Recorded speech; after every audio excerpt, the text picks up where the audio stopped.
2011 എടുത്ത ഫോട്ടോസ് ആണ്. ജരാബാസ് എന്ന് പറയുന്ന ആൻഡമാൻ നിക്കോബാർ ഐലൻഡിൽ ജീവിക്കുന്ന ഇന്ത്യൻ സിറ്റിസൺസ്. അവർ മനുഷ്യരാണ്, നിങ്ങളുടെ കൂടെ ജീവിക്കുകയാണ്. അവർ നഗ്നരായി ജീവിക്കുന്നു എന്ന് മാത്രമല്ല, അവരിപ്പോഴും വളരെ സെനോഫോബിക്കാണ്. ഈ പുറത്തുനിന്നുള്ള ആരെയിലൊക്കെ വരികയാണെങ്കിൽ അപ്പോഴേ അവരൊറ്റ ആദ്യം കൊല്ലാനാണ് ശ്രമിക്കുക. ഇപ്പോൾ ഈ 2004 സുനാമി ഉണ്ടായപ്പോൾ ഇന്ത്യൻ എയർഫോഴ്സിൻ്റെ ഹെലികോപ്റ്ററുകൾ ആൻഡമാൻ നിക്കോബാർ ഐലൻഡിൽ ചെന്നിട്ട് അവർ ജീവിച്ചിരിപ്പുണ്ടോ എന്ന് അറിയാനായിട്ട് ഏരിയൽ സർവേ നടത്തിയപ്പോൾ ഇവർ കാട്ടിൽ നിന്ന് പുറത്ത് വന്നിട്ട് ഉടനെ ഷൂട്ട് ചെയ്യുകയാണ് ചെയ്തത്. ആരോസ്, അസ്ത്രം ചെയ്യുകയാണ് ചെയ്തത്. ആലോചിച്ച് കഴിഞ്ഞാൽ അവർ വിചാരിച്ച് ഈ ഹെലികോപ്റ്റർ എന്ന് പറയുന്ന ഒരു വലിയ പക്ഷിയാണ് എന്നാണ് അവർ കരുതി. ഉടനെ അങ്ങ് ഷൂട്ട് ചെയ്യാണ്. അവർ നിങ്ങളുടെ കൂടെ ജീവിക്കുന്നത്, നമ്മുടെ കൂടെ ജീവിക്കുന്നവരാണ്. അവർക്ക് ഈ വിശേഷ ബുദ്ധിയൊക്കെ ഉണ്ടാവാത്ത എത്ര കാലമെടുക്കും? നമ്മുടെ എല്ലാ നാഗരികതയും, നമ്മുടെ ഇന്ന് കാണുന്ന പല കവിതയായാലും കഥയായാലും നമ്മുടെ ജ്ഞാനമായാലും എല്ലാം പരമ്പരാഗതമായിട്ട് നമുക്ക് കിട്ടിയ സാധനമൊന്നുമല്ല. നമ്മളിതെല്ലാം സാമൂഹിക ജീവിതത്തിലൂടെ, നാഗരിക ജീവിതത്തിലൂടെ ക്രമേണ ആർജിച്ചുണ്ടാക്കിയതാണ്. ഇതിൻ്റെ വേറൊരു വെറൈറ്റി ആയിട്ടാണ് ചിമ്പൻസി പോകുന്നത്. വേറൊരു വെറൈറ്റി ആയിട്ട് മനുഷ്യൻ പോകുന്നു. മനുഷ്യൻ പോയി എന്നുള്ളത് കൊണ്ട് മാത്രം മനുഷ്യൻ അവിടെ എത്തില്ല, മറിച്ച് മനുഷ്യനും സാമൂഹ്യ ജീവിതം ആവശ്യമാണ്. ഞാൻ പറഞ്ഞ ക്രോമോ ഫ്യൂഷൻ്റെ എങ്ങനെയാണ് 1ഉം 2ഉം ക്രോമോസോം ചേർന്ന് മനുഷ്യൻ രണ്ടാമത്തെ ക്രോമോസോം ഉണ്ടായത്. 2 DNA പദാർത്ഥങ്ങൾ തമ്മിൽ ഒട്ടിപ്പിക്കുന്നത് ടെലിമീറുകൾ കൊണ്ടാണ്. ടെലിമീറുകളാണ് ഈ DNA പദാർത്ഥങ്ങൾ ഒട്ടിക്കുന്ന ഗമ്മായിട്ട് വർത്തിക്കുന്നത്. സാധാരണഗതിയിൽ ഈ ക്രോമസോമുകളുടെ എൻഡിലാണ്, നമ്മളെ ഒരു വസ്തുവിൻ്റെ അറ്റത്ത് പശ കാണുന്നോണം എൻഡിലാണ് ടെലിമീറുകൾ വരിക. എല്ലാ DNA, നമ്മുടെ എല്ലാ ക്രോമസോമിൻ്റെ അറ്റത്താണ് ഈ ഗം ഉള്ളത്, വേറെ DNA ആയിട്ട് ഒട്ടിച്ചേരാനായിട്ടുള്ളത്. പക്ഷെ നമ്മുടെ രണ്ടാമത്തെ ക്രോമസോം എടുത്തു കഴിഞ്ഞാൽ അതിനകത്തൊരു വലിയ അത്ഭുതം, അതിൻ്റെ നടുക്കൊരു ഒട്ടിപ്പുണ്ട്. അതാണ് നിങ്ങൾ കാണുന്ന ആ നീല. ഈ നടുക്കുള്ള ഒട്ടിപ്പ് വേറെ 2 സാധനം തമ്മിൽ ചേർത്ത് വെച്ചാണെന്ന് വളരെ വ്യക്തമാണ്. ഇത് മാത്രമല്ല, നമ്മുടെ രണ്ടാമത്തെ ക്രോമസോമിൽ ഒരു ക്രോമസോമിൽ ഉണ്ടാകേണ്ടതിലധികം ഓർഗനൈൽസും കോശപദാർത്ഥങ്ങളും ഉണ്ട്, മൈറ്റോകോൺട്രിയ ഉൾപ്പെടെ. ഒന്നിലധികം 2 വീടുകൾ ചേർന്നൊരു വീടുണ്ടായതുപോലെ അപ്പോൾ 2 അടുക്കള വരുന്നു അല്ലേ? അതേ കണക്കൊരു പ്രശ്നം നമ്മുടെ രണ്ടാമത്തെ ക്രോമസോമിലുണ്ട്. അത് വലുതാണ്, അതിൽ കൂടുതൽ കോശപദാർത്ഥങ്ങളുണ്ട്, അതിൻ്റെ നടുക്കൊരു ഒട്ടിപ്പുണ്ട്. ചിമ്പൻസിയുടെ 1ഉം 2ഉം ക്രോമസോം ചെറുതാണ്, നമ്മുടെ 2ആം ക്രോമസോം വലുതാണ്. ചിമ്പൻസി 48ആണ്, നമ്മൾ 46ആണ്. 2006 കണ്ടുപിടിച്ചതാണ്. ഇന്ന് വരെ ഒരു സൃഷ്ടിവാദി അതിനെതിരെ മുന്നോട്ട് വരാൻ പറ്റില്ല. ഇത് വെറുതെ ഞഞ്ഞാവിഞ്ഞ പറയലല്ല, ശാസ്ത്രം.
Oksana Malaya began her life living with dogs. Rejected by her mother and father, she somehow survived for 6 years, living wild, before being taken into care. There are few cases of feral children who have been able to fully compensate for the neglect they suffered. Oksana is now 22, but her future still hangs in the balance. Have scientists learned enough from previous cases to rehabilitate her?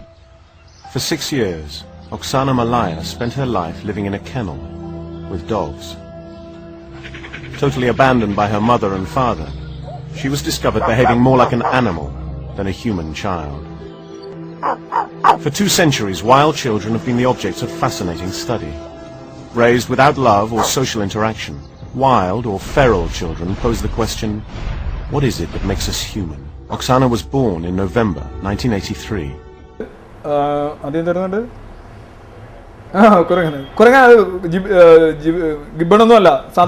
നമ്മൾ കാണുന്ന കുരങ്ങ് തന്നെ. ഈ കുരങ്ങിൽ ഒരു കുരങ്ങിന് ഈ ബൈപ്പഡാലിറ്റി ഉണ്ടാവുകയാണ്. ബൈപ്പഡാലിറ്റി എന്ന് പറഞ്ഞാൽ നമ്മുടെ ഇടുപ്പിന്, ഈ വെയിസ്റ്റിന് ശരിക്കും നമ്മളുടെ ബോഡി ബാലൻസ് ചെയ്ത് നടന്നു പോകാനായിട്ടുള്ള ഒരു വികാസം ഉണ്ടാവുക എന്നുള്ളതാണ്. ഒരു ചുരുങ്ങി പവർഫുൾ ആവുക എന്നുള്ളതാണ്. നമ്മുടെ ഇടുപ്പ് അങ്ങനെ ചുരുങ്ങി പവർഫുൾ ആയതുകൊണ്ടാണ് നമുക്ക് പ്രസവിക്കാൻ ഇത്രയധികം ബുദ്ധിമുട്ട്. അത് നമ്മുടെ ബൈപ്പെഡാലിറ്റിയുടെ പ്രശ്നം. നമ്മുടെ കണക്ക് ഇത്രയധികം ബുദ്ധിമുട്ടി പ്രസവിക്കുന്ന ഒരു സ്പീഷീസ് വേറെ ഇല്ല. നിങ്ങൾ മാനും മുയിലും ഒക്കെ കണ്ടിട്ടുണ്ടോ? പ്രസവിച്ചിടുന്നുണ്ട്, ചുമ്മാ ചാണകം ഇടുന്നോണ്ടാണ് അത് പ്രസവം. കാഴ്ച ബംഗ്ലാവിലൊക്കെ പോയി കാണുന്നവർക്കറിയാം. പക്ഷെ മനുഷ്യൻ എന്തുമാത്രം ബുദ്ധിമുട്ടാണ്. അത് പ്രധാനമായിട്ട് നമ്മുടെ ഈ ഇടുപ്പിൻ്റെ അത്രയും കൺസ്ട്രക്റ്റഡ് ആയി പോവുകയാണ്. എന്നെങ്കിലും നമുക്ക് ശരിക്കും ബാലൻസ് ചെയ്ത് ബെൻ ജോൺസനാണ് ഓടാൻ പറ്റുള്ളൂ. ഇവിടെ ഈ മങ്കി കുരങ്ങിന് സംഭവിച്ചത്, ആ കുരങ്ങിന് ഒരു പ്രത്യേക രീതിയിലുള്ള വെറൈറ്റി, ജിനോം വെറൈറ്റിയാണ് അവിടെ വരുന്നത്. അതിന് അങ്ങനെ ഒരു ശാരീരിക അവസ്ഥ ഉണ്ടാവുകയും അതിൻ്റെ ബോഡി ബാലൻസ് ചെയ്ത് നടക്കാൻ ശ്രമിക്കുകയും ചെയ്തു. ഇങ്ങനെ നടക്കാൻ ശ്രമിക്കുന്ന ഈ കുരങ്ങിന് ഒരു കുട്ടി ഉണ്ടാവുകയാണെങ്കിൽ, ആ കുട്ടി ഉണ്ടാവുകയാണെങ്കിൽ നടക്കാൻ ശേഷിയില്ലാത്ത വേറൊരു കുരങ്ങുമായിട്ടായിരിക്കും അത്. കുട്ടി ആലോചിക്കണം, അതാണ് ഒരു വിഷയം. നടക്കാൻ 4 കാലിൽ തന്നെ നടക്കുന്ന ഒരു കുരങ്ങുമായിട്ടാണ് ഈ കുരങ്ങ് ഇണം ചേരുന്നതെങ്കിൽ ചിലപ്പം മിക്കവാറും ആ കുട്ടിക്കും 4 കാലിലേ നടക്കാൻ സാധിക്കുമെന്ന് വന്നേക്കാം. പക്ഷേ ഇനി 2 കാലിൽ നടക്കാൻ ശേഷിയുള്ള വേറെ ഒരു കുരങ്ങ് കൂടെ വരികയാണെങ്കിലും അതിന് 2 കാലിൽ നടക്കണമെന്ന് ഉറപ്പില്ല. ഞാൻ പറഞ്ഞല്ലോ, ജീനുകളുടെ അങ്ങനെയാണ്, പരമ്പരാഗതമായിട്ട് വരുന്നതാണ്. ആ മിക്സിങ് ഇരിക്കുകയാണ്. എന്നിരുന്നാലും ഇവിടെ ഇപ്പോൾ 2 കാലിൽ ഈ കുരങ്ങിന് നടക്കാൻ ശേഷി വന്നിരിക്കും. ഇതൊരു അനോമലിയാണ്. ഇതാണ് ശരിക്കും ഒരു മ്യൂട്ടേഷണൽ വെറൈറ്റി ഒരു ബോഡി ആയിട്ട് മാറുകയാണ്. ഇത് കീപ്പപ്പ് ചെയ്യാൻ സാധിച്ചു കഴിഞ്ഞാൽ ഈ കുരങ്ങിനെ ഇനി മാറ്റിയിട്ട് ഇതേ കണക്ക് 2 കാലിൽ നടക്കാൻ ശേഷിയുള്ള വേറെ ഒരു കുരങ്ങിനെ വേറെ ഏതെങ്കിലും സൂ കണ്ടുപിടിച്ചിട്ട് അവരെ തമ്മിൽ മേറ്റ് ചെയ്ത് നമുക്ക് നടക്കുന്ന കുരങ്ങളെ ഉണ്ടാക്കാം. സാധ്യതയുണ്ട്. പൂർണ്ണമായിട്ടും വിജയിക്കുന്നില്ല, നമ്മുടെ സാധ്യതയുണ്ട്. അപ്പോൾ ഒരു കുരങ്ങ് 2 കാലിലേക്ക് വരുന്നു എന്ന് പറയുമ്പോൾ മനുഷ്യൻ എങ്ങനെ 2 കാലിലേക്ക് വന്നു എന്നുള്ളതിൻ്റെ കോടിക്കണക്കിന് വർഷത്തിന് അല്ലെങ്കിൽ ദശലക്ഷക്കണക്കിന് വർഷത്തിന് മുമ്പ് അതിൻ്റെ രഹസ്യങ്ങളിലേക്കാണ് നമ്മൾ നോക്കുന്നത്. അങ്ങനെയാണ് ഈ കുരങ്ങിന് എങ്ങനെ സാധിച്ചു? ഇതാണ് നമ്മൾ ശരിക്കും ആ വെറൈറ്റിയിലേക്ക് അവിടെ പോകുന്നത്. രണ്ടാമത് നമ്മൾ കണ്ടത് ഒരു കുട്ടി, അത് ഞാൻ ആ നാസ്തികനായ ദൈവത്തിൽ കാണിച്ചിട്ടുള്ളതാണ്. നമ്മൾ കുട്ടി പട്ടിയുടെ നായകളുടെ കൂടെ വളർന്നു, അത് കുരയ്ക്കുന്നു, അതിങ്ങനെ നടക്കുന്നു. ചെന്നായ വളർത്തിയ കുട്ടികളുണ്ട്, ചെന്നായുടെ കണക്ക് ജീവിക്കുന്നു. ഇതിനെ ഫെറൽ ചിൽഡ്രൻ എന്നാണ് അറിയപ്പെടുന്നത്. ഞാൻ കഴിഞ്ഞ വർഷം 2 വർഷത്തിന് മുമ്പ് ഇതേ കാര്യം ഞാൻ ഇവിടെ പറഞ്ഞാണ്. അപ്പോൾ അന്ന് ഇവിടെ ഒരു ചോദ്യം പാറക്കൽ ചേട്ടൻ്റെയൊക്കെ ചോദിച്ചു, ഈ ചെന്നായ വളർത്തിയ കുട്ടി അല്ലെങ്കിൽ നായ വളർത്തിയ കുട്ടി നായയുടെ കണക്ക് പെരുമാറുന്നു, അങ്ങനെയാണെങ്കിൽ ഒരു നായ എടുത്തുകൊണ്ട് വന്ന് നമ്മുടെ വീട്ടിൽ വളർത്തി കഴിഞ്ഞാൽ അത് മനുഷ്യൻ്റെ കണക്ക് പെരുമാറുമെന്ന് ഒരു അണ്ണൻ ചോദിച്ചു എന്ന് എനിക്ക് പറഞ്ഞു. ഇവിടെ മനസ്സിലാക്കേണ്ടത്, നമുക്കൊരു ശേഷിയുണ്ട്. നമ്മളുടെ സ്പീഷീസിൻ്റെ ശേഷിയാണ് 2 കാലിൽ നടക്കാവുന്നത്. ആ ശേഷി നമ്മളെ കറക്റ്റ് സമയത്ത് വിനിയോഗിച്ചില്ല എന്നുണ്ടെങ്കിൽ, ഉദാഹരണമായിട്ട് ഭാഷ തന്നെ 4 വയസ്സിനും 11 വയസ്സിനും ഇടയ്ക്കുള്ള ക്രിട്ടിക്കൽ ടൈമിൽ ഭാഷയ്ക്കുള്ള പരിശീലനം കിട്ടിയില്ലെങ്കിൽ പിന്നെ ഭാഷ വളരെ ബുദ്ധിമുട്ടായിരിക്കും. നമുക്ക് 1-2 വാക്കുകൾ തന്നെ ബുദ്ധിമുട്ടി പറയാൻ പറ്റുള്ളൂ. അതോടൊപ്പം തന്നെ കറക്റ്റ് സമയത്ത് നമ്മളെ ആരെങ്കിലും പിടിച്ച് നടത്തിച്ചില്ലെങ്കിൽ നമ്മുടെ വേസ്റ്റ് നമ്മളെ 2 കാലം നടത്താൻ പര്യാപ്തമാണെങ്കിലും ആ ശേഷി പൂർണ്ണമായിട്ടും വികസിക്കില്ല. ആ സോഷ്യലൈസേഷൻ്റെ ഭാഗം കൂടിയാണത്. It's not biological but also sociological. നായയെ സംബന്ധിച്ച് അതിനൊരു സ്പീഷീസ് പരിധിയുണ്ട്. അതിനിപ്പോൾ എങ്ങനെയൊക്കെ ആയാലും മനുഷ്യൻ്റെ കൂടെ നടത്തിയാലും അതിൻ്റെ സ്പീഷീസ് തന്നെ സംസാരിക്കില്ല. അതിൻ്റെ സ്പീഷീസ് ക്വാളിറ്റിയാണ്, സ്പീഷീസ് ബൗണ്ടറിയാണ്. അതുകൊണ്ടാണ് നായ സംസാരിക്കാത്തത്. ഈ ചോദ്യം ചോദിച്ച ആൾ സ്പീഷീസുകൾ എന്താണെന്ന് മനസ്സിലാക്കാത്തതും അതിൻ്റെ ബൗണ്ടറീസ് മനസ്സിലാക്കാത്തതും കൊണ്ടാണ് ആ ചോദ്യം വന്നത്. ഇനി 2004 ഒരു കണ്ടുപിടുത്തത്തിലേക്ക് ഞാൻ നിങ്ങളുടെ ശ്രദ്ധ കേന്ദ്രീകരിക്കുകയാണ്. ഫ്ലോർ എന്ന് പറയുന്ന ഐലൻഡ്സ്, ഈ ആർക്കിപ്പെലാഗോയാണ്. ഇന്തോനേഷ്യൻ ഐലൻഡ്സ് എന്ന് പറഞ്ഞാൽ നിരവധി ആയിരക്കണക്കിന് ദ്വീപ സമൂഹങ്ങളുടെ സമുച്ചയമാണ്. അവിടെ ഉള്ള ഒരു ദ്വീപാണ് ഈ ഫ്ലോർ എന്ന് പറയുന്നത്. അവിടെ ഒരു ഗുഹയിൽ, വെള്ളാരം കള്ളികളൊക്കെ ഉള്ള ഒരു ഗുഹയിൽ കുറേയധികം ചെറിയ മനുഷ്യരുടെ തലയോട്ടികളും ശരീരഭാഗങ്ങളും കണ്ടെത്തുണ്ടായി. ഈ മനുഷ്യർക്ക് കൊടുത്ത പേര്, അത് കണ്ടുപിടിച്ചവർ കൊടുത്ത പേരെന്ന് പറഞ്ഞു കഴിഞ്ഞാൽ ഹോബിറ്റുകൾ എന്നാണ്. ഹോമോ പ്ലസ് റാബിറ്റ്, മുയലും മനുഷ്യനും ചേർന്ന അത്രയും ചെറിയ മനുഷ്യർ. കാര്യം ഇവരെ പൊക്കം, ഇവരെ കൈയുടെ ആകൃതി, തലച്ചോറ്, കണ്ണ് എല്ലാം നോക്കുമ്പോൾ ഇവർ മനുഷ്യരാണ്, കുഞ്ഞു മനുഷ്യർ, അത്ഭുത ദ്വീപ്. ഏതാണ്ട് ഒരുപാട് പേരണം ഇവർ ഏതാണ്ട് പറയുന്നത് 1 മീറ്റർ, 1 മീറ്റർ മനുഷ്യർ എന്ന് പറയാം. 1 മീറ്റർ മനുഷ്യരായിട്ടാണ് അവർ കണ്ടത്. എന്നിട്ട് അവരുടെ വെയിറ്റ് എന്ന് പറഞ്ഞാൽ 25 കിലോഗ്രാം. ഒന്ന് ആലോചിച്ച് നോക്കും. ഇവിടെ ഇരിക്കുന്ന അയ്യൂബിനൊക്കെ 100 കിലോഗ്രാം വെയിറ്റ് ഉണ്ടായിരുന്നു. ഇപ്പോൾ അദ്ദേഹം 75ലേക്ക് കുറച്ചു. 25 കിലോഗ്രാം ഉള്ള മനുഷ്യൻ എന്ന് പറയുമ്പോൾ ഒരു രസമല്ലേ? ഇനിയിപ്പോൾ രസം എൻ്റെ ചിമ്പൻസിയുടെ ബ്രെയിനേ ഉള്ളതിന്. മനുഷ്യൻ്റെ ഏറ്റവും പ്രത്യേകത എന്ന് പറഞ്ഞാൽ മനുഷ്യൻ്റെ ഭാരവും അവൻ്റെ ബ്രെയിനും തമ്മിലുള്ള അനുപാതം നോക്കുമ്പോൾ ലോകത്ത് ഏറ്റവും വലിയ ബ്രെയിൻ നമുക്കാവുള്ളത്. ആനയുടെ ബ്രെയിൻ നമ്മളെക്കാൾ വലിയതാണ്, പക്ഷേ ആനയുടെ സ്വന്തം ശരീരഭാരവും അതിൻ്റെ ബ്രെയിനുമായിട്ട് നോക്കുമ്പോൾ ഉള്ള അനുപാതം നോക്കുമ്പോൾ അത് നമ്മളതിനേക്കാൾ ചെറുതാണ് അനുപാതപരമായിട്ട്.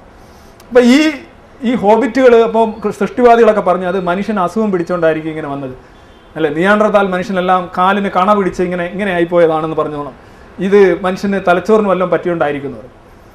അത് നിരന്തരമായ പഠനങ്ങൾ ഇപ്പോൾ നടത്തിയിട്ടുണ്ട്. അതിൽ വളരെ വ്യക്തമായിട്ടുള്ള റിസർച്ച് ജേർണലിസ്റ്റ് നേച്ചറിലൊക്കെ വന്നതാണ് ഈ ഹോബിറ്റുകളെ കുറിച്ച്.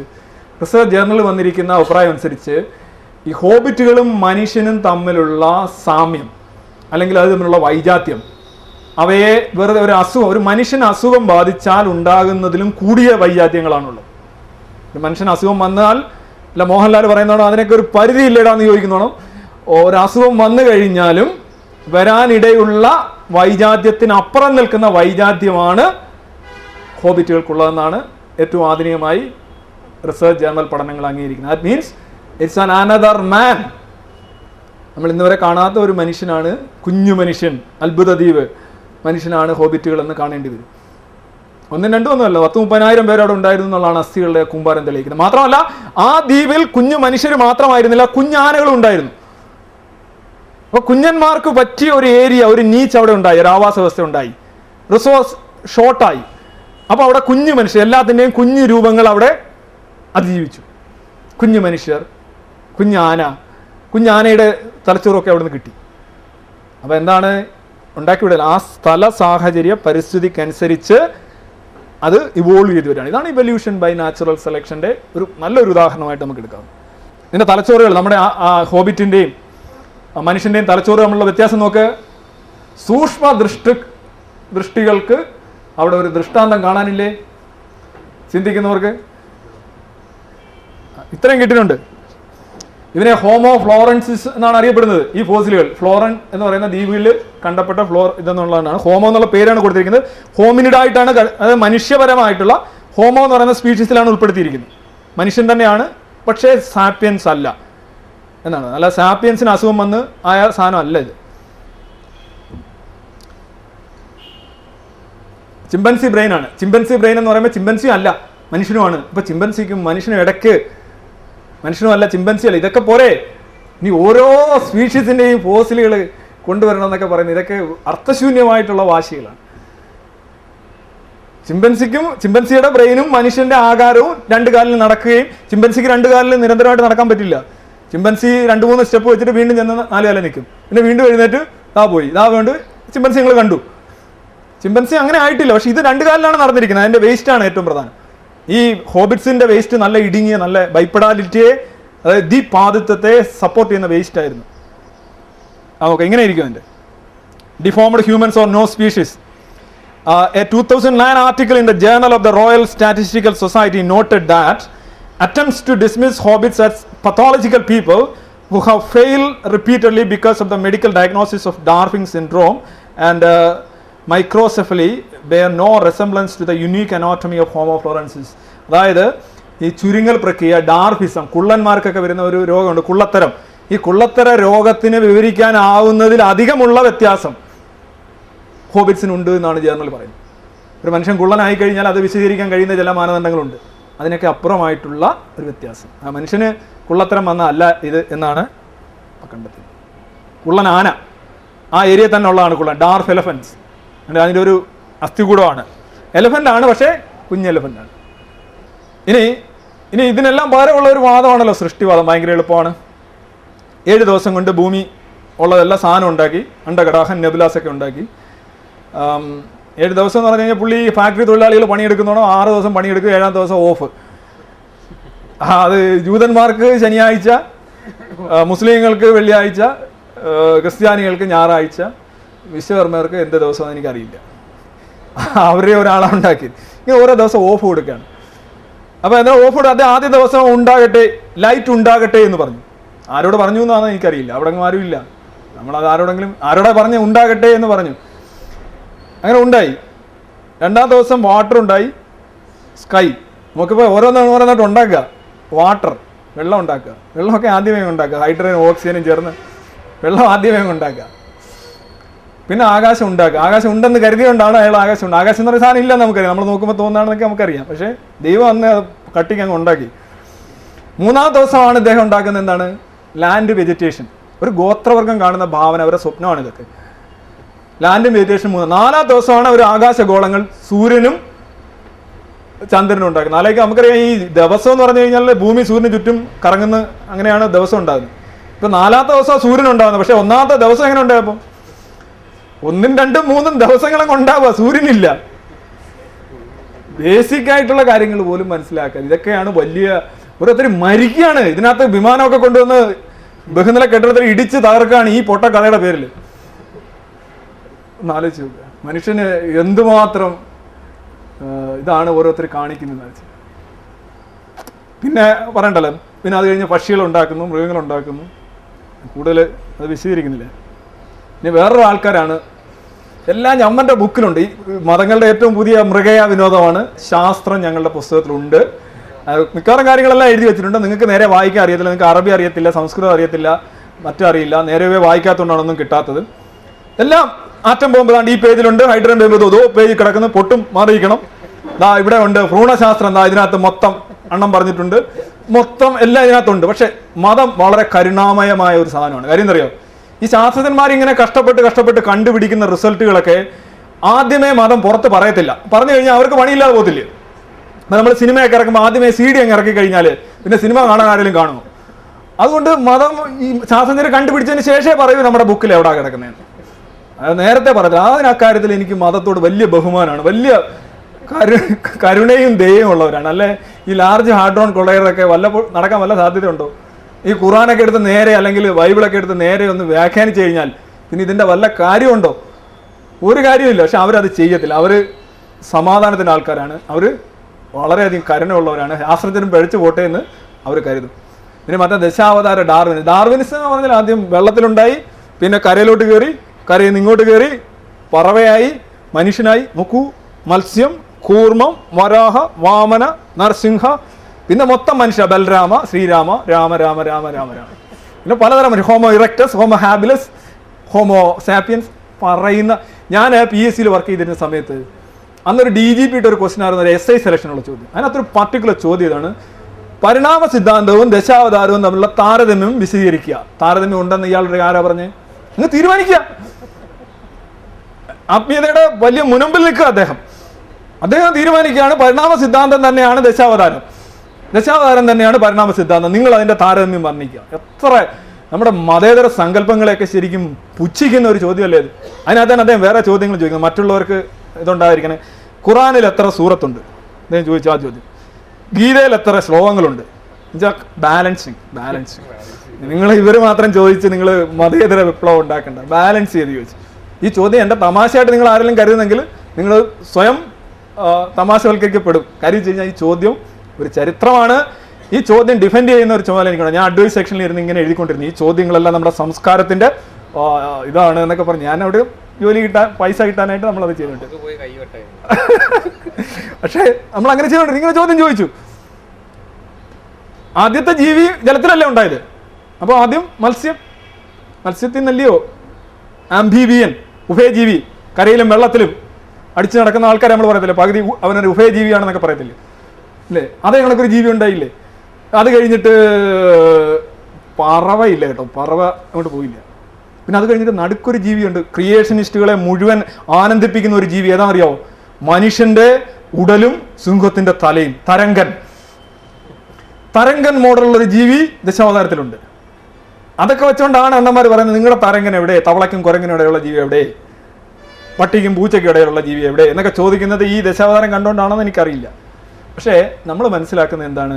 ഇവല്യൂഷൻ എന്ന് പറഞ്ഞാൽ ഒരു ഏകകോശ ജീവിയിൽ നിന്ന് ഭിന്ന ഭാവങ്ങളിലേക്ക് ബഹുകോശ ജീവികൾ ഉണ്ടാകുന്നു. സഹസ്ര കോടി കോശങ്ങളുള്ള മനുഷ്യരും ആനയും ഒക്കെ ഉണ്ടാകുന്നു എന്നാണ് നമ്മൾ പഠിക്കുന്നത്. ഇവിടെ എന്ന് പറഞ്ഞാൽ അങ്ങനെയല്ല. ദശാവതാരത്തിൽ വിഷ്ണു എന്ന് പറയുന്ന ഹൈന്ദവ മിഥോളജിയിലെ സെൻട്രൽ ക്യാരക്ടർ ആദ്യമേ ഉണ്ട്. അദ്ദേഹം ഒരു മനുഷ്യനല്ല, മനുഷ്യനെ കണക്കിരിക്കുന്ന ഒരു മനുഷ്യൻ. അദ്ദേഹം ഫാൻസി ഡ്രസ് നടത്തുക. അദ്ദേഹം ഒരാളുണ്ട് ആദ്യമേ. അദ്ദേഹം വിവിധ വേഷങ്ങളിൽ വരിക, അല്ലാതെ ഓരോന്നായിട്ട് മാറുകയല്ല. അദ്ദേഹം മെയിനായിട്ട് ഉണ്ട് ആദ്യമേ. എന്നിട്ട് അദ്ദേഹം, അതായത് ഒരു മനുഷ്യൻ പല പിച്ചക്കാരനായിട്ട് വരുന്നു, ഡോക്ടറായിട്ട് വരുന്നു, അങ്ങനെയാണ് കഥയുള്ളൂ. അത് കഴിഞ്ഞ് അങ്ങനെ ആകുമ്പോൾ അവസാനത്തെ 4 മനുഷ്യർ നോക്ക്: ബലരാമൻ, ശ്രീരാമൻ, ശ്രീകൃഷ്ണൻ. ഇനി അവസാനം കൽക്കി വരാൻ പോകുന്നു, വീണ്ടും ഒരു തരങ്കൻ വരാൻ പോകുന്നു. കുതിരയുടെ മുഖവും മനുഷ്യന്റെ ശരീരവും ഉള്ളവരെണ്ണമാണ് ഈ വരാൻ പോകുന്നത്. പരിണാമം അങ്ങോട്ട് പോകുന്ന ചില ആൾക്കാർ ചിന്തിച്ചാണ്. ഇത്തരത്തിലുള്ള അപഹാസ്യമായിട്ടുള്ള മതപ്രചരണങ്ങളൊക്കെ കേട്ട് ആരെങ്കിലും മരിക്കുകയാണെങ്കിൽ, ചിരിച്ച് മരിക്കുകയാണെങ്കിൽ അവരെ നമുക്ക് രക്ഷിക്കാൻ കഴിയുമോ എന്ന് പരിശോധിക്കണം. ഇനി ഞാൻ പറയുന്നില്ല, ഈ ഖുറാനൊക്കെ തന്നെ മിക്കവാറും ഈ ഈ ഫേസ്ബുക്കിലൊക്കെ കാണുന്നത് എന്താ ചെയ്യണമെന്ന് അറിയാൻ വയ്യില്ല കേട്ടോ. ചിലർ പറയും ഇത് പരിണാമം തെറ്റാ, ഖുറാനിക വിരുദ്ധമാണ്. ചിലർ പറയും ഖുറാനകത്ത് ഇതിൻ്റെ സാധനം ഉണ്ട്, കുറേ ആയത്തുകളൊക്കെ എടുത്തിട്ട്. വാസ്തവത്തിൽ അവൻ നിങ്ങളെ പല ദശകളായി സൃഷ്ടിച്ചിരിക്കുന്നു. പരിണാമം നിങ്ങൾ തീർച്ചയായും ഒരു സ്ഥിതിയിൽ നിന്ന് വേറെ സ്ഥിതിയിലേക്ക് പോയിക്കൊണ്ടിരിക്കും. പരിണാമം. പക്ഷെ മഹാപുരുഷൻ ഇതൊന്നും അംഗീകരിക്കുന്നില്ല കേട്ടോ. അതാ പുരുഷൻ പറയുന്നത്, മണ്ണ് കുഴച്ച് ഊതി. അപ്പൊ അവർക്ക് തന്നെ ഒരു വലിയ സംശയമായിരിക്കും. ഖുറാൻ വെച്ചുകൊണ്ട് പരിണാമത്തെ സാധൂകരിക്കുന്നവരെ നമുക്ക് ഫേസ്ബുക്കിലും ഇന്റർനെറ്റിലൊക്കെ ഒരുപാട് പേരെ കാണാൻ കഴിയും. പരിണാമം ശരിയാണെന്നുണ്ടെങ്കിൽ സൃഷ്ടിവാദവും അത് സംബന്ധിച്ച മതങ്ങളും ദൈവങ്ങളും എല്ലാം തെറ്റ് തന്നെയാണ്. ഇനി പരിണാമം ഇപ്പോൾ ഉള്ള നിലവിലുള്ള സിദ്ധാന്തം തെറ്റാണെങ്കിൽ പോലും മറ്റൊരു തെറ്റാണ്. കാര്യം വെച്ചാൽ പരിണാമത്തിന് ബദലായിട്ട് കുറെ കൂടെ നല്ലൊരു പരിണാമ സിദ്ധാന്തം മാത്രമേ വരുള്ളൂ. ഇനി പരിണാമം അല്ലാതെ വേറൊരു വ്യവസ്ഥയിലൂടെ നമുക്ക് ജീവികളുടെ ഇത് വിവരിക്കാൻ സാധിക്കില്ല. ലയണും ടൈഗറും ചേർന്ന ലൈഗറാണ് ഈ കാണുന്നത്. മറ്റേത് കടുവയും സിംഹോടെ ചേർന്നുള്ള ടയൻ. ഭയങ്കര ഭാരമാണ്. ഇതിന് വേട്ടയാടാനൊന്നും അത്ര ഇത് വരില്ല. ഇതിന് കുട്ടികളുണ്ടാവുകയില്ല. ഇതിന്റെ ബോർഡറിൽ നിൽക്കുന്ന ആണെന്നുകൊണ്ട് അതിന്റെ തമ്മിൽ അടുത്ത തലമുറ ഉണ്ടാവും. ചിലത് അടുത്ത തലമുറ ഉണ്ടാവില്ല. ഇപ്പൊ മനുഷ്യനും ബാക്ടീരിയയും കൂടെ ആയിക്കഴിഞ്ഞാൽ അടുത്ത തലമുറ ഉണ്ടാവില്ല. അതങ്ങനെ ഉണ്ടാവുന്നില്ല. അല്ല, അത്ര വലിയ വ്യത്യാസമാണ്. ചില ബോർഡറിങ് ആണെങ്കിൽ ചില അടുത്ത തലമുറ ഉണ്ടാവും. പക്ഷെ ആ തലമുറയ്ക്ക് പ്രത്യുൽപാദനം നടത്താൻ സാധിക്കില്ല. ഇത് സ്പീഷീസ് ഉണ്ടാകുന്നത് എപ്പോഴും ഐലൻഡ്സ് ഉണ്ടാകുമ്പോഴാണ് സ്പീഷീസ് ഉണ്ടാകുന്നത്. എന്താണ് ഐലൻഡ്സ് എന്ന് പറഞ്ഞു കഴിഞ്ഞാൽ ഒരു ജീവിവർഗം എങ്ങനെ ഒരു സ്പീഷീസിൽ നിന്ന് വേറെ സ്പീഷീസിലേക്ക് പോകുന്നത് നിങ്ങൾക്ക് ചോദിക്കാം. ഇപ്പം ഒരു 5000 ആടുകൾ ഉണ്ടെന്നിരിക്കട്ടെ. 5000 ആടുകൾ ഒരു പ്രദേശത്ത് ജീവിക്കുന്നു. പെട്ടെന്ന് അവിടെ ഒരു ഭൂകമ്പം ഉണ്ടാകും. അപ്പൊ ഈ ആടുകൾ 2 ഭാഗമായിട്ട് വിച്ഛേദിക്കപ്പെട്ടു പോകും. 2 ഗ്രൂപ്പ് ആവുന്നു. അതിന്റെ നടുക്കൊരു മല വരുന്നു, അല്ലെങ്കിൽ വലിയൊരു കുഴി വരുന്നു. അപ്പൊ ഈ ആടുകൾക്ക് തമ്മിൽ കാണാൻ പറ്റുന്നില്ല.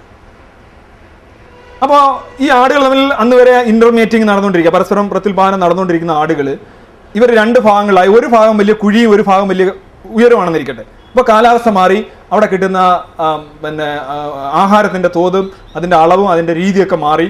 അപ്പോൾ ഇതിനുമായിട്ട് മെല്ലെ പൊരുത്തപ്പെട്ട് പോകും. കാലാകാലങ്ങൾ കഴിയുമ്പോൾ ഈ 2 ജീവികൾ, മനസ്സിലായല്ലോ, അത് അലോപാട്രിക് സ്പീഷിയേഷൻ എന്ന് പറയും. ഈ 2 ജീവികൾ ജിയോളജിക്കലായിട്ട് ഈ ഡിവൈഡ് കാരണം ഇത് വ്യത്യസ്തമായിട്ടുള്ള ജീവിത പരിസരവുമായിട്ട് ഇണങ്ങിച്ചേർന്ന് 2 വ്യത്യസ്ത ഗ്രൂപ്പുകളായിട്ട് മാറുകയും ഒരു ഘട്ടം കഴിയുമ്പോൾ ഈ 2 എടുത്ത ഓരോ ആടുകൾ തമ്മിൽ വന്നു കഴിഞ്ഞാൽ അവയ്ക്ക് പ്രത്യുൽപാദനം നടത്തി പുതിയൊരു ആടിനെ ഉണ്ടാക്കാൻ കഴിയാത്ത രീതിയിൽ വിഭിന്നമാവും.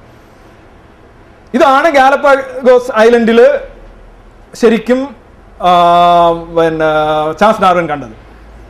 ജിയോഗ്രഫിക്കലായിട്ട് സ്പീഷിയേഷൻ ഉണ്ടാവാൻ, ജിയോഗ്രഫിക്കലായിട്ട് സെപ്പറേറ്റ് ഈവൻ ഒരു വലിയൊരു ഹൈവേ വന്നു കഴിഞ്ഞാൽ ആ ഹൈവേയുടെ അപ്പുറത്തും ഇപ്പുറത്തുമുള്ള ജീവികൾ തമ്മിൽ കാലക്രമത്തിൽ വ്യത്യാസങ്ങൾ ഉണ്ടാവുകയും പരസ്പരം പിന്നെ കണ്ടു കഴിഞ്ഞാൽ ശരിയാവാത്ത അവസ്ഥയാവും. ഇത് 1-2 വർഷമോ 10,000 വർഷമോ അല്ല, ഞാൻ പറയുന്നത് ലക്ഷക്കണക്കിന് കോടിക്കണക്കിന് വർഷത്തിന്റെ കാര്യമാണ്. ജിയോഗ്രാഫിക്കൽ ഡിവൈഡ് ഉണ്ടാകുമ്പോൾ ഉള്ള വ്യത്യാസം. അലോപാട്രിക് സ്പീഷിയേഷൻ, സിംപാട്രിക് ഉണ്ട്. അതായത് ഒരു ജിയോഗ്രാഫിക്കൽ ഡിവൈഡ് ഉണ്ടാകാതെ തന്നെ ഒരേ സ്ഥലത്ത് തന്നെ വിഭിന്നമായിട്ടുള്ള ധാരകൾ വളർന്നു വരാൻ സാധിക്കും. അങ്ങനെ വരും. ഇന്റർബ്രീഡിങ് സാധ്യമല്ലാത്ത അവസ്ഥയിലേക്ക് വരികയും അത് സ്പീഷീസ് ആയി മാറുകയും ചെയ്യും. അതിന് അത് കണ്ട ഒരു ഇത് നോക്കുക. ഡാർവിൻസ് ഫിഞ്ചസ്, ലോക പ്രശസ്തമായ ഫിഞ്ചസ്, ഒറ്റ കിളി, ഒറ്റ വർഗം. പക്ഷേ നിങ്ങൾ ഈ ഇത് നോക്കുക, ഈ ഗാലപ്പഗോസ് ഐലൻഡിലെല്ലാം അഗ്നിപർവ്വതത്തിൽ നിന്നുണ്ടായ ദ്വീപുകളാണ് കൂടുതലും. അതിങ്ങനെ ചുറ്റും കടല്, ആ ദ്വീപ്, കൊച്ചു ദ്വീപ്, പിന്നെ 600 കിലോമീറ്റർ കഴിഞ്ഞ് അടുത്ത ദ്വീപ്, അങ്ങനെ വ്യത്യാസം. അപ്പം മറ്റ് ജീവികൾക്ക് അങ്ങോട്ടും ഇങ്ങോട്ടും പോകാനാവാത്ത ജീവികൾ. അപ്പം ഒരു ജീവിയുടെ തന്നെ പല വേർഷൻസ് അവിടെ കാണാൻ സാധിച്ചു. ഒരേ ജീവിയുടെ പല വേർഷൻസ് അവിടെ കാണാൻ. വലിയ ജീവി, ചെറിയ ജീവി, ഇടുങ്ങിയ ജീവി, കൊക്ക്, കട്ടിയുള്ള കൊക്ക്, കട്ടിയില്ലാത്ത കൊക്ക്, വാലുള്ളത്, ചെറിയ വാല്, ഭാരം കൂടിയ, ഇതെല്ലാം ഭിന്നമായ ആവാസ വ്യവസ്ഥ. ഈ ഭിന്നമായ ദ്വീപുകൾ, ഈ ഗാലപ്പഗോസ് ഐലൻഡ് പോലെ പരിണാമം പഠിക്കാൻ പറ്റിയ ഒരു സ്ഥലമേ ഇല്ല. നിങ്ങൾ ഉടനെ അങ്ങോട്ട് പോകണമെന്നല്ല ഞാൻ പറഞ്ഞത്. കാര്യം വെച്ചാൽ അവിടെ അത്ര വ്യത്യാസം. ദ്വീപുകളാണല്ല, ഐലൻഡ്സ് ആണ്. ഈ ഐലൻഡ്സ് വരുമ്പോൾ വ്യത്യസ്തമായ വ്യവസ്ഥകളാണ്. അപ്പൊ ഈ കിളികൾ തന്നെ നോക്കുക, ഇത് ഒറ്റ കുരുവിയാണ്. ഈ കുരുവി ഒന്നിന്റെ ചുണ്ട് കട്ടി കൂടിയത്, കട്ടി കുറഞ്ഞത്, ഒരുപാട് കട്ടി കുറഞ്ഞത്. ഇനി ഇതിനകത്ത് തന്നെ ചില കുരുവികൾ ടൂൾ മേക്കിംഗ് ആണ്. തേനൊക്കെ വലിച്ചെടുക്കാൻ കമ്പ് വെച്ച് കുത്തി പുഴുവിനെ എടുത്ത് തിന്നുന്ന കുരുവികളുണ്ട്. ഇതെല്ലാം അതിൻ്റെ ആഹാര സമ്പാദന രീതി, ആവാസ വ്യവസ്ഥയനുസരിച്ച് അതിൻ്റെ കൊക്കിനും ചുണ്ടിനും ഒക്കെ വന്ന പരിണാമങ്ങളാണ്. ഇതെങ്ങനെ വരുന്നു? അങ്ങനെ സെലക്ട് ചെയ്യപ്പെട്ട് വരികയാണ്. എന്താണോ ആവശ്യം അതനുസരിച്ച് നമ്മൾ ഉണ്ടാകുന്ന മാറ്റം നേച്ചർ പ്രോത്സാഹിപ്പിക്കും. നേച്ചർ എന്ന് പറയുമ്പോൾ ഒരു ശക്തിയല്ല. പരിണാമം സംഭവിക്കണേ ആദ്യം മാറ്റം ഉള്ളിലുണ്ടാകണം. എന്നിട്ട് ആ മാറ്റത്തെ നേച്ചർ സപ്പോർട്ട് ചെയ്യാന്ന് പറഞ്ഞാൽ നേച്ചർ സപ്പോർട്ട് ചെയ്യാന്നല്ല, ഉദാഹരണമായിട്ട് നിങ്ങൾക്ക് കയ്യിലൊരു വടി ഉണ്ടെന്നിരിക്കണം, ഒരാളുടെ കയ്യിൽ വടിയുള്ള ഒരാളെന്നിരിക്കണം, ഇപ്പോൾ ഊന്നി നടക്കാനായിട്ട്. അപ്പോൾ ഊന്നി നടക്കേണ്ട ഒരു സാഹചര്യം വന്നു കഴിഞ്ഞാൽ വടിയുള്ള ഒരാൾ നടന്നു പോകും. പിന്നെ അയാളുടെ തലമുറ എല്ലാവരും പിന്നെ വടിയായിട്ട് നടക്കും. ഇയാൾ ഈ വടി ഉണ്ടാക്കിയത് ഊന്നി നടക്കേണ്ട സാഹചര്യം വരുമെന്ന് കണ്ടിട്ടൊന്നുമല്ല, അയാൾക്ക് അങ്ങനെ ഒരു വ്യവസ്ഥ ഉണ്ടായി, അങ്ങനെ ഒരു അവസ്ഥ ഉണ്ടായി, അയാൾ അതുമായിട്ട് നടന്നു. പക്ഷേ സാഹചര്യം വന്നപ്പോൾ അയാൾക്ക് നേട്ടം ഉണ്ടായി.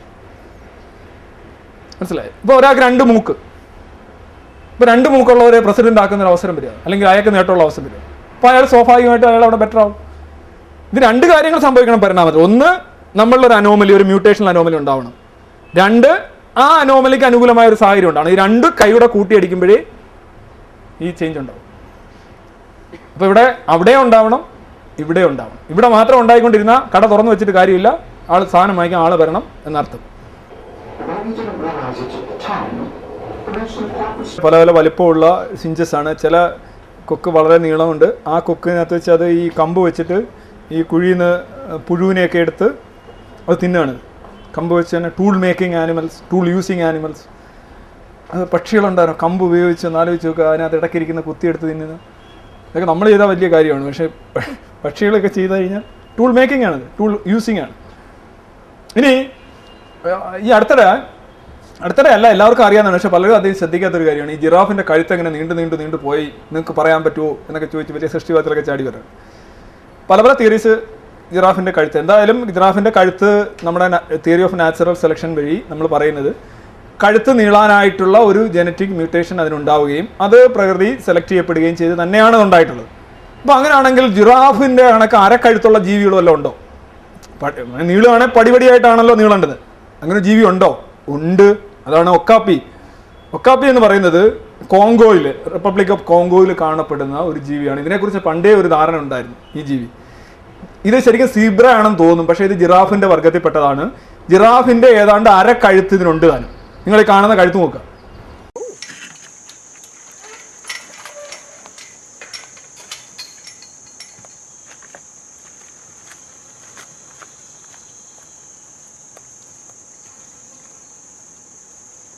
ജീവി ശരിക്കും നിങ്ങൾ കണ്ടു നോക്കുക, നെറ്റിലൊക്കെ എടുത്ത് നോക്കുക, ഒക്കാപ്പി എന്ന് അടിച്ചു നോക്കിയാണെങ്കിൽ ശരിക്കും അര ജിറാഫ് തന്നെയാണ്. കഴുത്ത് അത്രയും നോളി കറക്റ്റായിട്ട് വരുന്നുണ്ട്.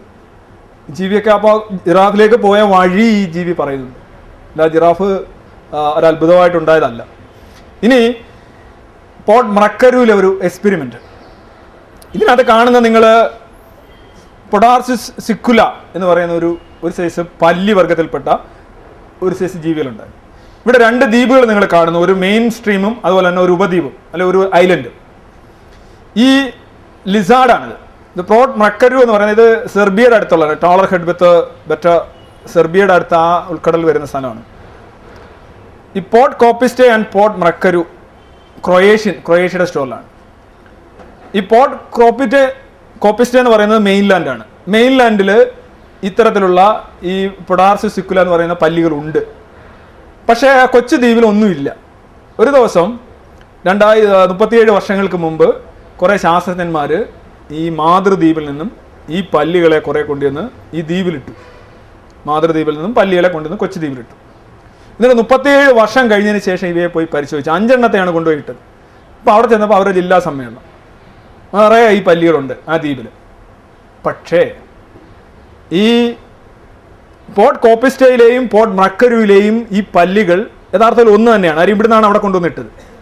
പക്ഷെ 37 വർഷത്തിന് ശേഷം, വെറും 37 വർഷത്തിന് ശേഷം ചെന്ന് നോക്കിയപ്പോൾ വലിയ വ്യത്യാസങ്ങൾ. മാതൃദ്വീപിലെ പല്ലികളിൽ നിന്ന് വ്യത്യാസം ഈ ദ്വീപിൽ.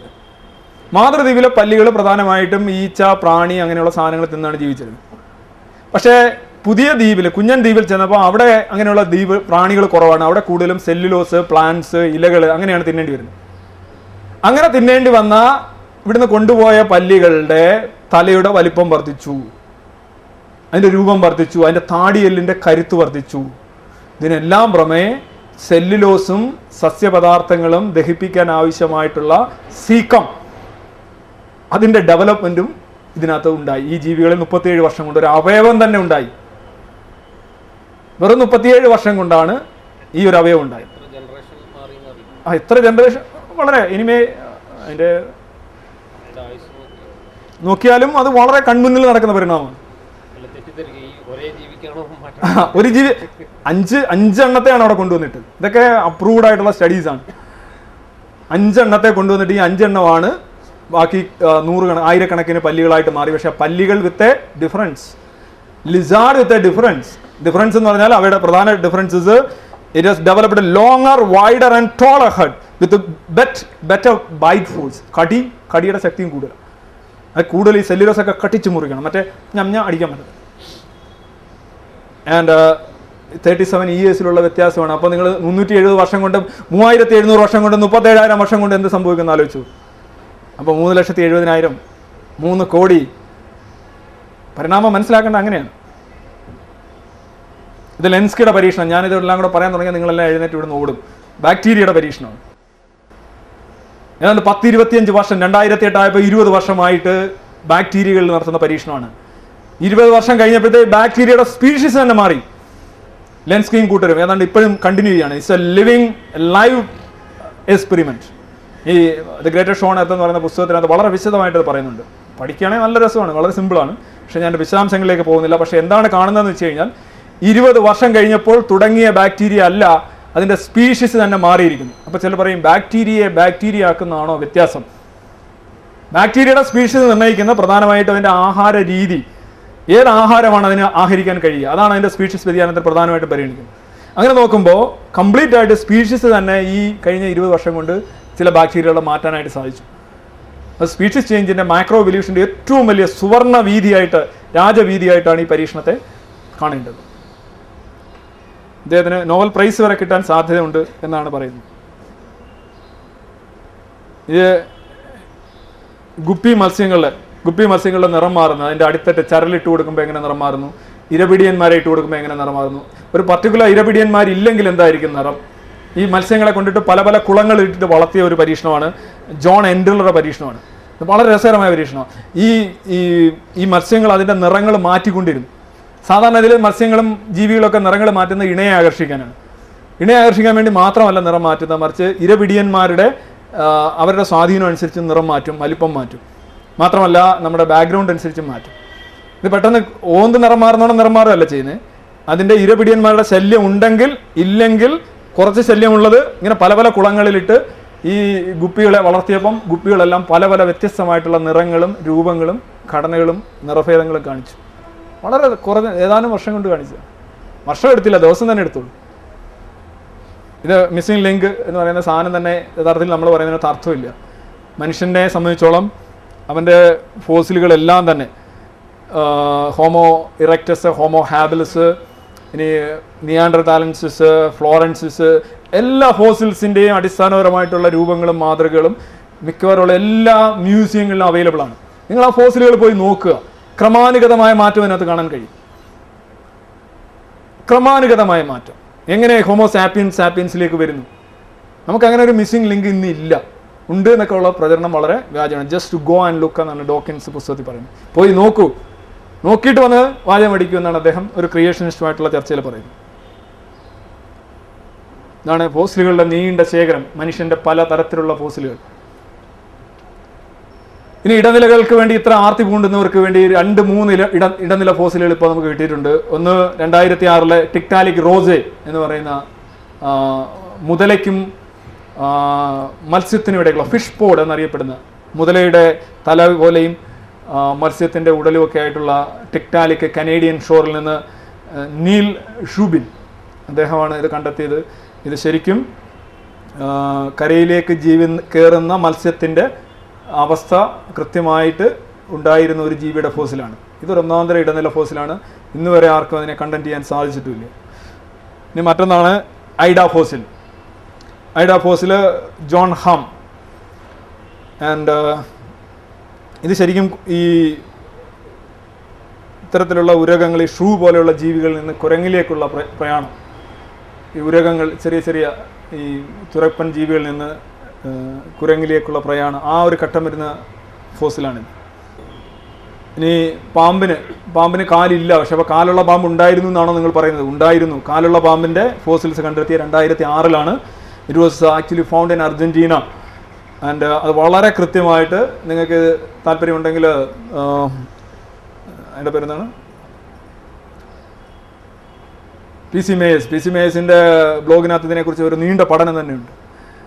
ഇതിൻ്റെ ഓരോ പടങ്ങളും വെച്ച് എങ്ങനെയാണ് അതിൻ്റെ കാലുള്ള അതിൻ്റെ ഫോസിലുകളെല്ലാം കൃത്യമായിട്ട് ഏതാണ്ട് പൂർണ്ണമായിട്ടുള്ള ഫോസിൽ, പാമ്പിൻ്റെ തന്നെയാണ് ഫോസിൽ, പക്ഷേ കാലുണ്ട്. പാമ്പ് വിത്ത് കാൽ, ആ സിമ്പിൾ ആസ് ദാറ്റ്. 2006 കണ്ടെത്തിയാണ്. അപ്പോൾ കാലില്ലായ്മയിൽ നിന്ന് ആദ്യമേ പാമ്പിന് കാലില്ലായ്മയില്ല, പാമ്പിൻ്റെ കാല് ക്രമേണ നഷ്ടപ്പെടുകയാണ് എന്നാണ് സംഭവിക്കുന്നത്. ഇനി ജിറാഫിൻ്റെ ഈ ലാരിംഗിയൽ നെർവിൻ്റെ കാര്യമാണ് പറയുന്നത്. അതിൻ്റെ ഒരു ഓപ്പറേഷനൊക്കെ ഉണ്ട്. അതിന് സമയമില്ലാത്തതുകൊണ്ട് ഞാൻ പറയുകയാണ്. പക്ഷേ ആ നെർവ് പോകുന്ന പോക്ക് ആദ്യം ഗിൽസിലോട്ട് പോയി ഹാർട്ടിലോട്ട് പോയിട്ട് അത് പല പല വഴിക്ക് പോവുകയാണ്. അത് കറങ്ങി തിരിഞ്ഞാണ്, നേരെ പോയിട്ട് വരികയല്ല ചെയ്യുന്നത്. അതുകൊണ്ട് തന്നെ അതിൻ്റെ ഈ ലാരിംഗിയൽ നെർവിന് ഭയങ്കര നീളമാണ്. ഈ നീളം സൂചിപ്പിക്കുന്നത് പരിണാമത്തിൻ്റെ വിവിധ ദശകളിൽ എവിടെയാണോ ഇത് ചെന്നിരുന്നത് ഈ നാഡി, അവിടെയൊക്കെ വീണ്ടും ഒന്നുകൂടെ ചുറ്റി വരുന്നത് കൊണ്ടാണ് ഇത്രയും വളച്ച് കെട്ടി വരുന്നതുകൊണ്ട് ഇത്രയും നീളം ഈ ലാരിംഗിയൽ നെർവിന് വരുന്നത്. ഒരു ജിറാഫിൻ്റെ ലാരിംഗിയൽ നെർവ്, കഴുത്തിന് നീളമുള്ള ഒരു ജീവി ജിറാഫ്, ഓഫ് കോഴ്സ് അങ്ങനെയാണെങ്കിൽ അതിൻ്റെ ലാരിംഗിയൽ നെർവിന് ഭയങ്കര നീളമായിരിക്കും, മീറ്റർ കണക്കിന് നീളമായിരിക്കും. അത് വരാൻ കാര്യം അത് ഒരിക്കൽ സഞ്ചരിച്ചിരുന്ന അവയവങ്ങളിലേക്കും മേഖലകളിലേക്കൊക്കെ പോയി തിരിച്ച് കറങ്ങി ഇങ്ങനെയൊക്കെ പോയി വരുന്നുകൊണ്ടാണ്. ഇന്നത്തെ അവയവം അനുസരിച്ച് നേരെ അങ്ങ് പോവുകയല്ല ചെയ്യുന്നു, എതിരേക്കൂടെ അത് വഴി മറക്കുന്നില്ല, എതിരെയൊക്കെ പോയിരുന്നു. We get used to the idea that evolution is so good at producing beautiful, elegant animals that look as though they've been designed. We forget that sometimes they're not perfect and there are imperfections. And the imperfections are very revealing because they're exactly the kind of imperfections you'd expect from the accidents of history if there were no designer. There's a nerve called the recurrent laryngeal which runs from the brain, and its end organ is the larynx, and you think it would just go straight there. But in a human, what it does is goes down into the chest, loops around one of the main arteries in the chest, and then goes straight back up again. Obviously a ridiculous detour. No engineer would ever make a mistake like that. In our bodies, the laryngeal nerve takes a circuitous route, but what happens in an animal with a neck as long as this? It's one of the great evolutionary enigmas that Richard Dawkins is keen to resolve in The Flesh. Interestingly, it's never been dissected out, or only once before has it ever been dissected out in its full length, and that was in 1838. Don't cut it at this crucial moment. I'm too good an anatomist for that. You have to trust me now. What I'm actually holding here is the beginning of that nerve. It actually starts out not as a separate nerve, but as a branch coming off of a bigger nerve called the vagus nerve. And this is going to keep running all the way down the body. So you'll see it again over here, all the way down the neck on both sides. So you can see it again right there. Yes. And this is going to wrap around the great vessels coming out of the heart. So here it is wrapping around that, and then it continues right there. So here's the vagus going down, and here's the vagus continuing. Right. And right over here, there's a branch right there. So it's looping and it's coming back, it's doing a U-turn all the way down here. So it's traveled that entire distance to make a U-turn to go all the way back up again. And so now we can follow it going back up again. So we follow this branch, and if we look, we see it again over here. Here it is, like that. And here you see it going up.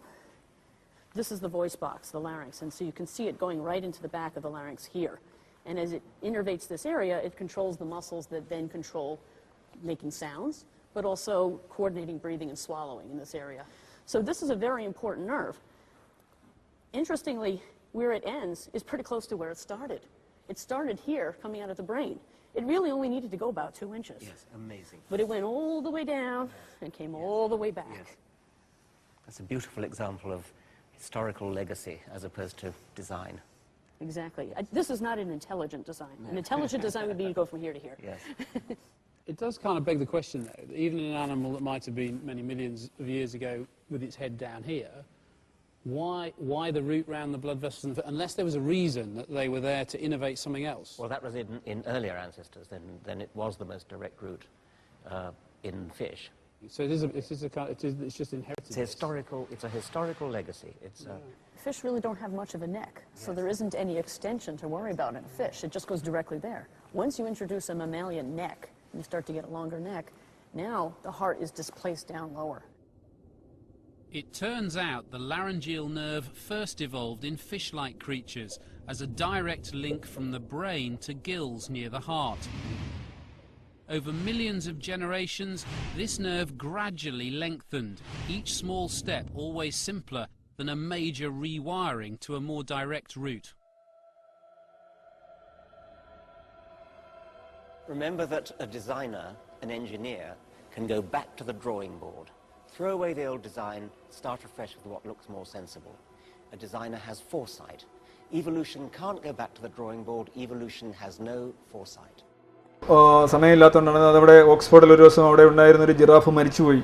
അപ്പോൾ അതിനെ എടുത്ത് ഇത് നടത്തിയാണ്, അതിൻ്റെ കഴുത്ത് വെച്ച് നമ്മുടെ ഓപ്പണായിട്ട് കുട്ടികളെല്ലാം കാണത്തക്ക രീതിയിൽ അതിനെ ഓപ്പറേറ്റ് ചെയ്ത് കാണിക്കുന്നതാണ് കാണിച്ചിരിക്കുന്നത്. അതിൻ്റെ വീഡിയോ ഇൻ്റർനെറ്റിലുണ്ട്, നിങ്ങൾ കണ്ടു നോക്കിയാൽ മതി. അപ്പോൾ അതിൻ്റെ നീളവും എവിടെയൊക്കെ ഇത് ചെന്ന് കയറിയിട്ടാണ് തിരിച്ചു വരുന്നത്, കറങ്ങി തിരിച്ചു വരുന്നതിനൊക്കെ വളരെ വ്യക്തമായിട്ട് പറയുന്നുണ്ട്. ഇനി നമ്മളുടെ ഇംപെർഫെക്ഷൻസ് ആൻഡ് കോംപ്രമൈസസ് ആണ് പ്രകൃതിയിൽ മൊത്തം നമ്മൾ കാണുന്നത്. ഇതൊരു ഡിസൈൻ അല്ല, നമ്മുടെ കണ്ണിന് പോലും ഭയങ്കര ഡിസൈനായിട്ട് 50-ൽ പരം പ്രധാനപ്പെട്ട ഡിസൈൻ ഡെഫിഷ്യൻസീസ് ഉണ്ട്. ഒന്ന് താനായിട്ട് നമ്മുടെ കണ്ണിൽ ബ്ലൈൻഡ് സ്പോട്ട് വരാൻ കാര്യം തന്നെ നമ്മളെ കണ്ണുകളിലെ നാടികളെല്ലാം കൂടെ ചേർന്ന് ഫ്രണ്ടിലോട്ട് വന്നിരുന്ന ഒരു എല്ലാം കൂടെ